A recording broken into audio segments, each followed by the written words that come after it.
En primera plana, Carlos Herranz. Bienvenidos a En Primera Plana, un programa de Radio Francia Internacional y de France 24.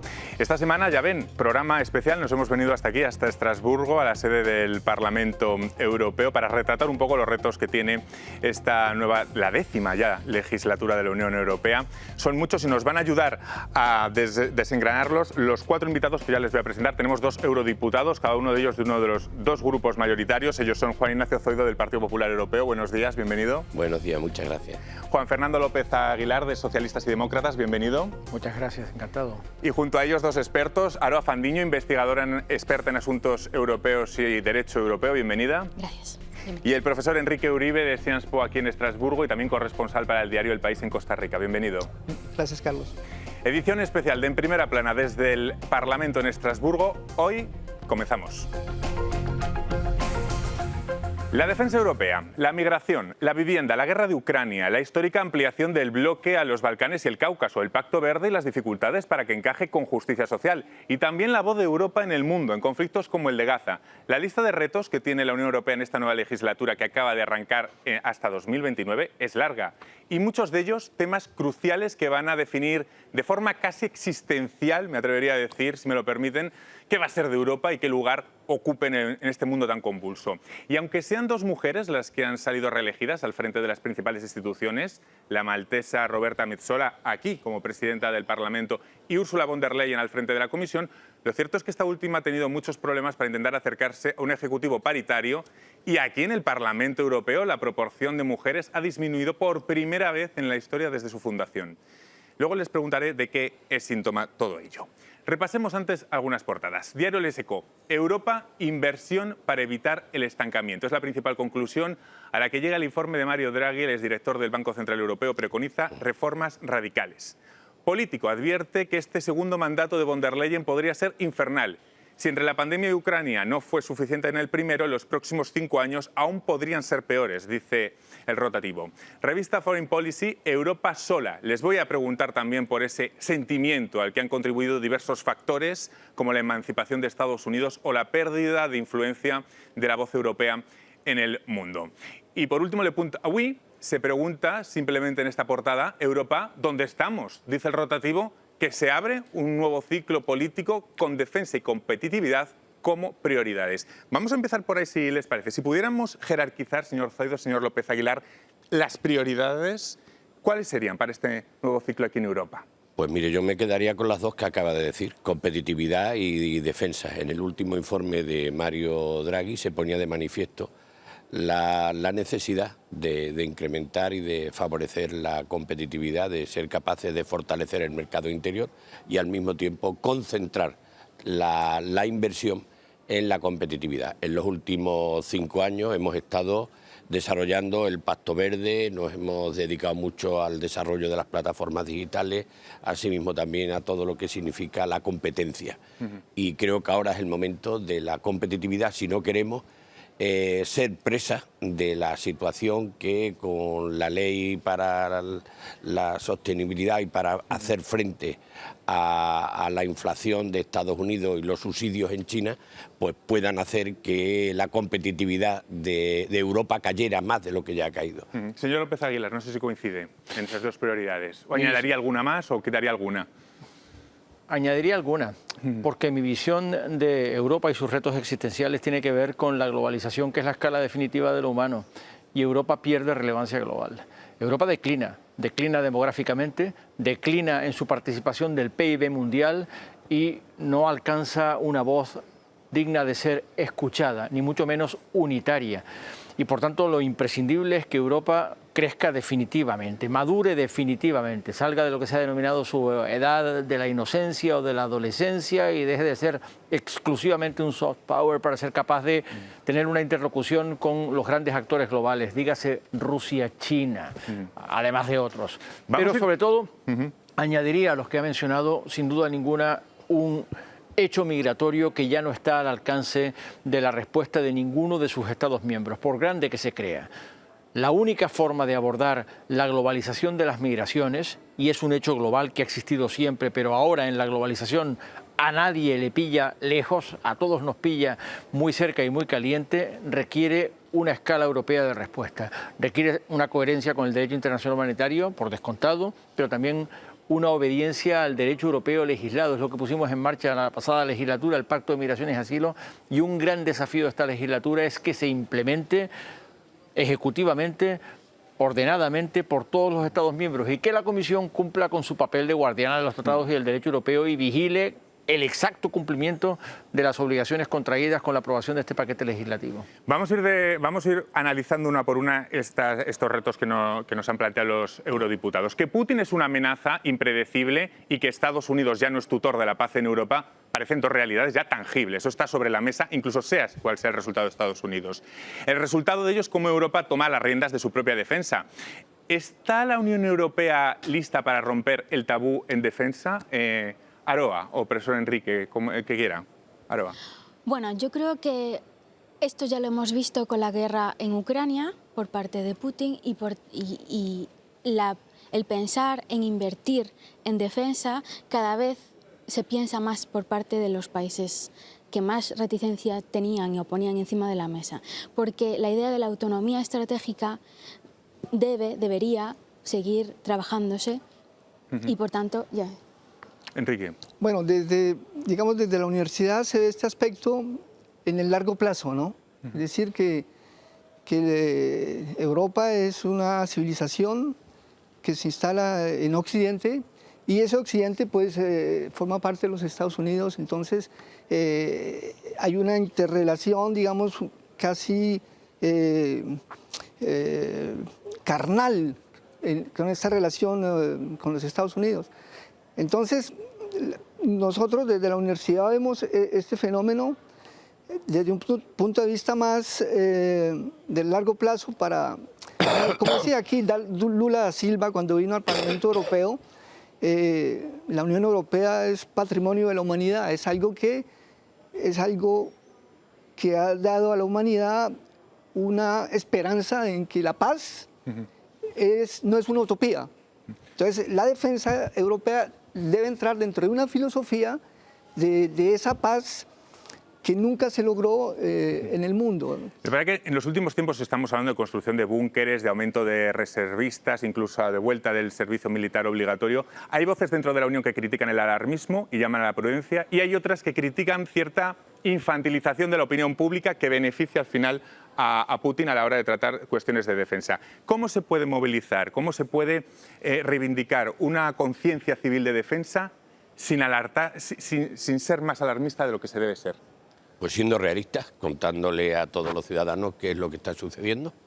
Y por tanto yo creo que la defensa tiene que ser y va a ser, de hecho, uno de los ejes importantes en la nueva comisión. Ya lo hemos puesto en marcha en la última comisión, con una inversión no solo financiera, sino también en armamento de todos los países miembros a favor de Ucrania. Y yo creo que ahora lo que tenemos es que seguir en esa línea y tenemos que concienciarnos que tenemos que favorecer todo lo que es la industria, desde luego militar, para fortalecerlo. Y de esa forma yo creo que conseguiríamos, pues con el impulso necesario, con el nuevo comisario que pueda haber de defensa, así como también si en el Parlamento damos los pasos necesarios para lo que hoy es una subcomisión, se convierta en una comisión de pleno derecho con capacidad legislativa y al mismo tiempo que pueda impulsar esas políticas, que haya una comisión de seguridad y de defensa. Me parece fundamental para que podamos mantener nuestra propia autonomía y no depender, por supuesto, siempre coordinado con OTAN y coordinado con los Estados Unidos, pero hay que mantener una autonomía. López Aguilar. Creo que esta legislatura ha puesto de manifiesto que el reto de una Europa unida en política exterior de seguridad y defensa es acuciante e ineludible.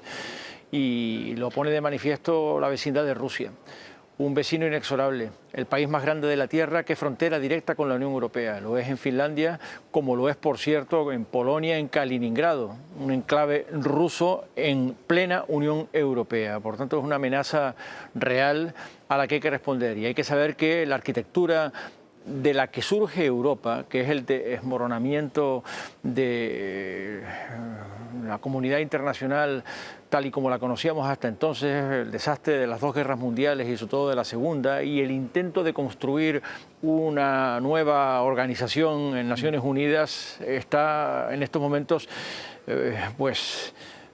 manifiestamente obsoleta e impotente para ordenar los desafíos a los que nos enfrentamos. Y esto es imprescindible que la Unión Europea adquiera conciencia. Mucha ciudadanía ya está dando cuenta de ello y, de hecho, yo invertiría la pregunta. No es que seamos alarmistas al trasladar a la opinión pública la urgencia de ser más efectivos en materia de seguridad y defensa. Yo diría que, al contrario, es mucha la opinión pública que interpela a la política, interpela a sus instituciones representativas, exigiéndoles esa garantía de seguridad, porque la opinión pública, yo diría que es más consciente a estas alturas de lo que está respondiendo la Unión Europea, que está arrastrando los pies y practica mucho la inercia de esa visión ya sobrepasada, si es que no obsoleta, de la soberanía nacional, desde la que ya no es posible responder. Inversión en defensa y más inversión, porque la Unión Europea necesita una inversión masiva inédita de 5% del PIB anual, según afirma el informe de Mario Draghi, para financiar con deuda conjunta una estrategia industrial que le permita no descolgarse de Estados Unidos y China. Y les pregunto, pero esto va a generar muchísimas oposiciones internas dentro de los países. No sé si ven posible esto sin recelos de los Estados. Aroa. Bueno, yo creo que aquí la clave está en la compra conjunta. Lo mencionábamos antes con defensa y también en esta idea del informe Draghi, que se parece en este sentido quizás al informe Letta que ha sido publicado hace unos meses, en esta idea de compra conjunta, porque la deuda debe de ser conjunta. Es una experiencia que ya se ha tenido con la compra de vacunas durante la pandemia, y este es el cambio de mentalidad que hay que hacer por parte del liderazgo europeo, que solo surge en crisis, solo cuando nos encontramos ante un apuro como el que estamos viendo, que es lo que dice Draghi en su informe y también lo advertía Letta. Hay una urgencia, no hay que asustarse, pero hay una urgencia porque no hay competitividad. Pero Draghi es alarmista en el informe, cuanto menos. Es alarmista, pero hay que poner... Quizá hay con que hacer razón. bien los puntos poco a poco, ¿no? ¿Están de acuerdo con el alarmismo de Draghi? Bueno, yo creo que Draghi ha sido muy realista. Es que la situación... hemos estado centrados en otras cosas y no hemos sabido responder con la rapidez y celeridad que han ayudado a sus empresas tanto en Estados Unidos como en China. Y por tanto, la competitividad tenemos que recuperar el tiempo perdido. De ahí la propuesta que él hacía. Yo creo que es necesario que recuperemos inmediatamente la competitividad de nuestras empresas, que va a suponer un crecimiento del PIB general en toda la Unión Europea, que es lo único que nos va a facilitar que podamos seguir generando y fortaleciendo y además haciendo frente al estado del bienestar, que por cierto en Europa es el mayor que hay en todos los distintos continentes. Por tanto, si queremos tener el estado del bienestar, queremos proteger los derechos sociales, no hay más remedio que crecer. Y se crece con mayor competitividad en las empresas. Voy a hacer en este punto una breve pausa. Volvemos enseguida en Primera Plana. Hasta ahora. RFI, la selección del mes. The Bongo Up y Nidia Góngora. Y siempre vivía preguntando en esta tierra qué vine a hacer. She gave me a kiss. Voilà, et Joao Selva. With tears in her eyes. It was the kiss of death. Coco Black et Ngarigno.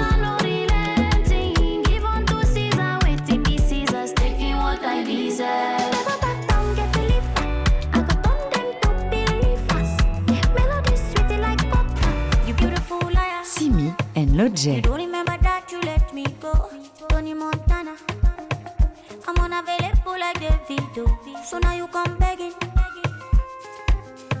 RFI.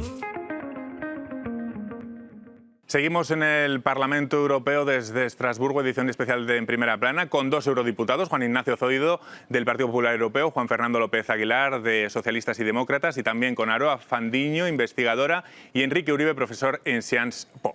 El hecho de que en el Parlamento, ya que estamos aquí, les tengo que preguntar a los eurodiputados, de que en esta composición del Parlamento haya descendido por primera vez el número de diputadas y los problemas también de von der Leyen para intentar, cuanto menos, acercarse a una comisión paritaria, ¿Son síntomas de algo, señor Por López supuesto. Aguilar? Sistema de resistencias nacionales es algo que significa Europa. La igualdad entre hombres y mujeres está entre los valores distintivamente europeos consagrados en el tratado que conocemos como el Tratado de Lisboa. Artículo 2, junto con la democracia representativa, el Estado de Derecho, el imperio de la ley, la separación de poderes, la garantía de los derechos fundamentales, la igualdad, para empezar, entre hombres y mujeres. Y sigue habiendo desigualdad entre hombres y mujeres en la Unión Europea. Por muchas leyes que proclamen lo contrario, sigue habiendo gender gap, y no solamente en materia salarial, sino en representación.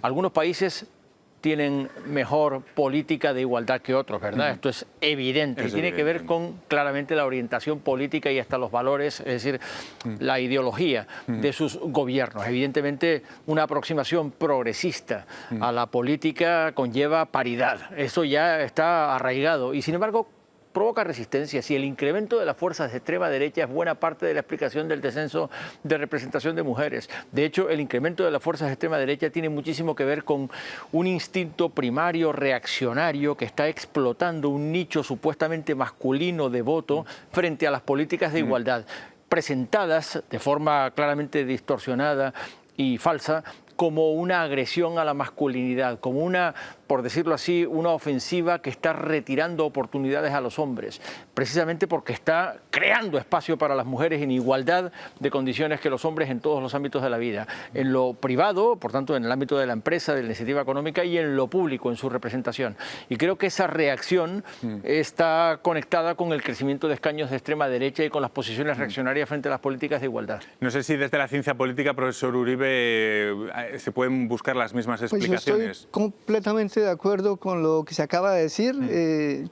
El menoscabo de las libertades femeninas es un síntoma del ambiente de retroceso de las políticas en el mundo entero. O sea, no es solamente una cuestión europea, en el mundo entero. Es decir, que lo que pensábamos en una época que la revolución femenina era una línea de evolución directa que no tenía reverso, pues estamos viendo lo contrario. Lo que estamos viendo en los últimos días en países como Alemania o como Holanda es que se están haciendo controles fronterizos, se están endureciendo también sus políticas migratorias. No sé, señor Zoido, ¿esto es una tendencia que estamos viendo ya por toda Europa? ¿Esto es lo que viene? ¿Lo que estamos viendo en Alemania, en Holanda? Bien, sin duda alguna, el éxito que tuvimos durante la pasada legislatura al ser capaces al final de acordar un pacto migratorio, actualizar la legislación en materia migratoria, fue un alivio, precisamente darle una respuesta a la legislación que acababa de salir también en Francia y también a los movimientos que se estaban viendo por ahí. Por tanto, yo creo que lo que tenemos que hacer en esta materia es dar cumplimiento al pacto migratorio que se acordó. Sí, el pacto es efectivo, pero tenemos 2 años para implementarlo y los Estados miembros tienen que colaborar. Eso tenemos que tener mucha urgencia en desarrollar el pacto migratorio desde el punto de vista europeo, pero al mismo tiempo que los planes especiales que tienen que presentar cada uno de los Estados miembros que lo hagan con la mayor celeridad posible, para evitar que podamos poner en entredicho todo lo que es el espacio Schengen. Si cada uno empezamos nuevamente a levantar barreras donde el espacio Schengen consiguió quitarlas, pues quizás estemos dando un paso atrás. Pero la alarma que se produce como consecuencia de hechos puntuales pues da lugar a que, con independencia de los colores políticos, porque todos lo están haciendo, pues están levantando también las barreras. Por tanto, yo creo que ahí es donde tendremos que nosotros dar una respuesta, insisto, desde la ley, con un pacto migratorio que se tardó 10 años en alcanzar. Señor López Aguilar, este verano hemos visto un repunte increíble de llegadas a Canarias. En el origen está la crisis de Mali, pero también el cerrojazo de Túnez por llegar a acuerdos con la Unión Europea, de los que luego la señora Meloni ha puesto en la vitrina cómo habían descendido un 65% las llegadas a Italia. Al final son vasos comunicantes, ¿no? Todo esto. Y si Europa no toma soluciones en conjunto, lo que va de un lado, al final se va por el otro. Vasos comunicantes ante la vecindad más próxima que nunca en la globalización del continente africano, en una revolución demográfica sin precedentes. África está duplicando su población cada 20 años y en África todo el mundo tiene 20 años, mientras que en Europa todo el mundo tiene 60. Europa declina demográficamente, pierde población y envejece, mientras que África lo contrario, y está más cerca que nunca. De hecho, España es el único país de la Unión Europea que tiene una frontera terrestre con África, Ceuta y Melilla. Pero Canarias, lógicamente, en la cornisa noroccidental africana está expuesta a esa dinámica de vasos comunicantes que hace que cada vez que se llega a un acuerdo con un país en la cornisa norte, evidentemente el flujo opta por la ruta atlántica, que por cierto es la más mortífera, pero detrás de todo lo que hay es la evidencia de que ningún Estado miembro puede responder por sí solo al hecho migratorio, que nos hace falta una arquitectura europea y, por supuesto, acatamiento del derecho europeo legislado. Y eso provoca resistencias, tiene que ver con lo que hablábamos antes. Hay resistencia frente a la estrategia de competitividad de Draghi, hay resistencia ante una Europa unida, con una voz audible en política exterior y de seguridad, pero sin duda ninguna hay resistencia, porque hay inercia nacional, a comprender que ya ningún Estado puede adoptar por sí solo políticas migratorias y por extensión de asilo, sin un colchón de responsabilidad compartida y solidaridad obligatoria entre los Estados miembros. Es lo que hemos conseguido en la pasada legislatura con enormes dificultades, porque alcanzar un pacto a 27 Estados miembros en un Parlamento de 700 escaños que proceden de esos 27 Estados miembros, créame, no es fácil. Y menos cuando crecen los escaños de extrema derecha que están primero propalando el miedo, si es que no el odio directo contra el migrante, y después lo explotan electoralmente, pretendiendo que podemos reducir la migración a cero. Eso nunca va a pasar, nunca ha sido así en la historia de la humanidad, y menos ahora, y desde luego no en el continente africano. Y hay que comprender además que hay que colaborar más y mejor con los países de origen y tránsito, porque mucha gente cree que África conspira enviando migrantes contra la Unión Europea. Lo cierto es que África está viviendo migraciones intestinas en su interior, que no hay ni un solo país africano que no acoja en su interior campos de refugiados de cientos de miles de personas procedentes de algún país fronterizo que no son nacionales del propio país, y que muchos países africanos, por tanto, están igualmente atosigados ante el hecho migratorio que requiere una escala europea de respuesta obediente de su derecho legislado y, por supuesto, del derecho internacional humanitario. Profesor, sí. Sin embargo, el Gobierno de España no está acudiendo al ofrecimiento que ha hecho Frontex de enviar fuerzas para ayudar y colaborar en todo el control de esta migración irregular que está cediendo de una manera tremenda. Frontex está presente en las fronteras exteriores, está presente en Ceuta y Melilla, está presente en Canarias, pero en tierra, en los centros de recepción. Hay operarios de Frontex, hay agentes de Frontex en los centros de recepción. Si se está hablando de embarcaciones de Frontex, lo cierto es que España dispone de muchísimos recursos para el salvamento de la mar. El esfuerzo de salvamento marítimo es ingente. Si estuvo en el Parlamento el director de Frontex y dijo que está esperando y lleva alertando desde hace más de 6 meses que puede colaborar para frenar esa avalancha que está recibiendo Canarias, pero que no ha recibido la solicitud. Vamos a ampliar el foco y no nos vamos a quedar solo en lo puramente español, porque lo que estamos viendo también es que hay 3 grupos de ultraderecha en el Parlamento Europeo. Quizá la división maquille un poco su fuerza. Vemos que en 6 miembros del Consejo de Europa son de extrema derecha o tienen alianzas con la extrema derecha. Es decir, cuanto menos la influencia de la extrema derecha se va a notar en esta nueva legislatura, Aroa, y lo podemos estar viendo ya quizá en políticas como las de Alemania y las de Holanda. Sí, lo primero, un matiz. El Consejo de Europa es una organización internacional distinta, que la acabas de mencionar. El Consejo Europeo es la representación. El Consejo Europeo. El Consejo Europeo. Pero para que no haya esa confusión para el espectador. La suma de los 27 sí, líderes. La representación de los jefes de Estado y de Gobierno. Sobre la extrema derecha, bueno, la extrema derecha es evidente que ha subido, era la expectativa, pero también la expectativa era que subiese de una manera que pudiese crear un grupo propio. Estábamos ya tremendamente asustados desde este otro lado. Eso no ha pasado, digamos. pero condicionar. Cuando vemos que Alemania, del señor Scholz, tiene miedo de unos resultados de 2 estados donde la extrema derecha, AfD, ha tenido récord en Sajonia y en Turingia, y de repente vemos estos controles. Sí, ¿No creen que condicionan? Sí. Ahí está la alianza de la coalición que está llamada del proeuropea, que está formada por el PP europeo, los socialistas y demócratas, los liberales, aunque han disminuido sustancialmente su representación en el Parlamento, y ahora con los verdes, que se han unido a esta gran coalición. Entonces, mientras ellos 4 estén por la labor y lleguen a acuerdos en el Parlamento para sacar adelante legislación y le den los números, pues quizás se puede evitar a la extrema derecha. Pero bueno, también es verdad que en la legislatura anterior, con la ley de la restauración para la naturaleza, hubo ahí cierto cambio de posiciones, ¿no?, por parte de la derecha conservadora. Intervenciones más cortas para poder dar otra ronda. En Francia se repite mucho un vocablo inventado por una socióloga, lepenización de los espíritus. Es decir, que el combate ideológico lo ha ganado la extrema derecha. a tal punto que pues... Que hemos asumido ideas. Ya pues, están... se ha asumido y se forma parte del sentido común. Es decir, que hay una pérdida en el discurso de los valores en donde se acepta cínicamente que hay que discriminar, que el racismo se naturaliza. Michel Rocard, cuando era primer ministro, había dicho Europa no puede acoger toda la miseria del mundo. Todos los partidos de extrema derecha habían repetido esa frase, pero había puesto una coma, que era, pero cada país tiene que asumir su parte. La segunda parte no se escucha y se olvidó. Entonces se sigue repitiendo y invocando a Michel Rocard como un espantapájaro de que hay que defendernos de África, ¿no? Vamos pasando de reto en reto. Otro de los retos que vamos a afrontar es la crisis agrícola que marcó los primeros meses de 2024. Señor Zoido, que usted maneja este tema perfectamente. ¿Hay miedo a rebrotes? Y sobre todo le preguntaría, ¿solucionar la crisis agrícola va a ir contra el Pacto Verde? ¿Va a ser el chivo expiatorio?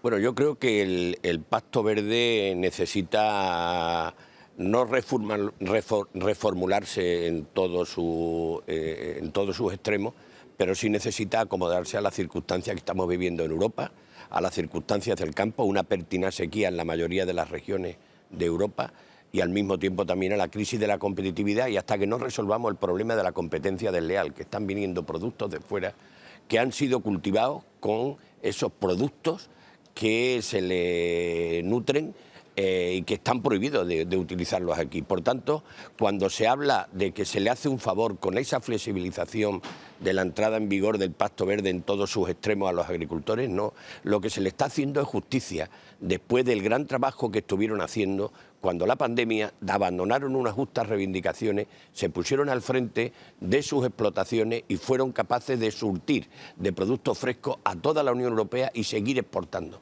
Por tanto, lo que tenemos que hacer es no darle la espalda a los agricultores, ir de la mano con ellos, que puedan ser competitivos, y eso será lo que garantice también el relevo generacional que es necesario. Si ellos son competitivos, el relevo generacional será una realidad. Me quedo sin tiempo. López Aguilar, ¿quiere añadir algo más a lo del Pacto Verde? Sí, quiero decir que en las protestas y movilizaciones que tuvieron lugar a finales de la pasada legislatura había componentes agrarios, pero también componentes políticos e ideológicos. Dicho esto, el Pacto Verde simplemente compromete a Europa con un horizonte que no es eludible. Es el de garantizar una transición justa hacia una economía descarbonizada y, por tanto, combatir el cambio climático y colocarse incluso a la cabeza del mundo en ese objetivo. Y ese objetivo es plausible y debe ser sostenido, lo que no quiere decir que no haya que atender lo que de razonable tengan las protestas que expresan una afección casi individualizada con respecto de los ritmos que se imponen, con respecto de las condiciones. Todo eso tiene que ser atendido porque Europa, después de todo, es un pacto social de justicia, intergeneracional, territorial y también social. Es decir, que aquellos sectores que puedan ser más afectados por la legislación europea merecen una atención especial. Me quedo sin tiempo para más. Muchísimas gracias, señor Zoido, señor López Aguilar, señor Uribe y Aroa. Muchísimas gracias a todos ustedes. Hemos repasado en este tiempo casi todos los retos que hay encima de la mesa. Desde luego habrá muchos más y estaremos siguiendo lo que pasa aquí en este edificio, en el Parlamento Europeo, muy pendientes de su trabajo también. Y a todos ustedes nos vemos la próxima semana aquí en RFI France 24.